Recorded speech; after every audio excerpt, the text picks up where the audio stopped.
Hello అండి, welcome back to tasty food రుచులు.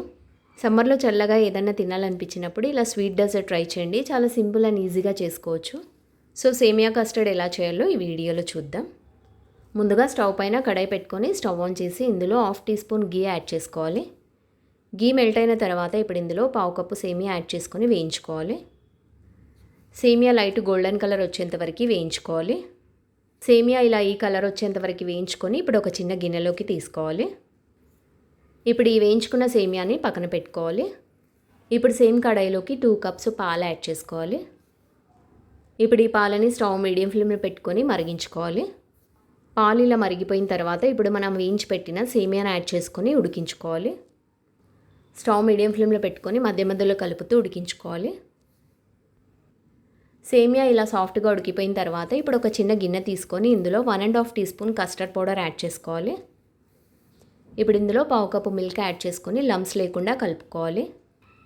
ఇప్పుడు ఈ కస్టర్డ్ లిక్విడ్ని సేమియాలకు యాడ్ చేసుకొని కలుపుకోవాలి. ఇప్పుడు ఈ కస్టర్డ్ కొద్దిగా చిక్కగా అయ్యేంత వరకు ఉడికించుకోవాలి.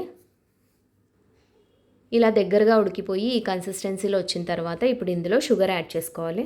ఇక్కడ నేను 3 టేబుల్ స్పూన్ వరకు షుగర్ యాడ్ చేస్తున్నాను. సో మీరు స్వీట్నెస్ని బట్టి షుగర్ యాడ్ చేసుకోవచ్చు. ఇప్పుడు షుగర్ మొత్తం కరిగిపోయి ఇది కొద్దిగా చిక్కగా అయ్యేంత వరకు ఉడికించుకోవాలి. ఇలా ఈ కన్సిస్టెన్సీలో వచ్చిన తర్వాత స్టవ్ ఆఫ్ చేసి సేమియా కస్టర్డ్ పూర్తిగా చల్లారనివ్వాలి. సేమియా కస్టర్డ్ పూర్తిగా చల్లారిన తర్వాత ఒక 1/2 అవర్ ఫ్రిడ్జ్లో పెట్టుకొని తీసుకోవాలి. ఇప్పుడు ఒక సర్వింగ్ గ్లాస్ తీసుకొని నానబెట్టిన సబ్జా గింజల్ని 2 టీ స్పూన్స్ వరకు యాడ్ చేసుకోవాలి. ఇప్పుడు ఇందులో సేమియా కస్టర్డ్ యాడ్ చేసుకోవాలి. తర్వాత దీనిపైనుండి లేయర్ లాగా డ్రై ఫ్రూట్స్ యాడ్ చేసుకోవాలి. ఇక్కడ నేను కాజు బాదాం యాడ్ చేస్తున్నాను. మీరు ఇందులో కావాలంటే మీకు నచ్చిన ఫ్రూట్స్ యాడ్ చేసుకోవచ్చు. ఇలా డ్రై ఫ్రూట్స్ యాడ్ చేసుకున్నాక మళ్ళీ దీనిపై నుండి సేమియా కస్టర్డ్ని లేయర్ లాగా యాడ్ చేసుకోవాలి. సో ఇలా సేమియా కస్టర్డ్ యాడ్ చేసుకున్నాక పైనుండి డ్రై ఫ్రూట్స్తో గార్నిష్ చేసుకొని సర్వ్ చేసుకోండి. ఈ సేమియా కస్టర్డ్ చల్లగా ఉన్నప్పుడు సర్వ్ చేసుకుంటే చాలా టేస్టీగా ఉంటుంది. సో ఇదండి సేమియా కస్టర్డ్ తయారు చేసే విధానం. ఈ వీడియో మీకు నచ్చినట్లయితే లైక్ చేయండి, షేర్ చేయండి అండ్ సబ్స్క్రైబ్ చేసుకోండి. Thank you.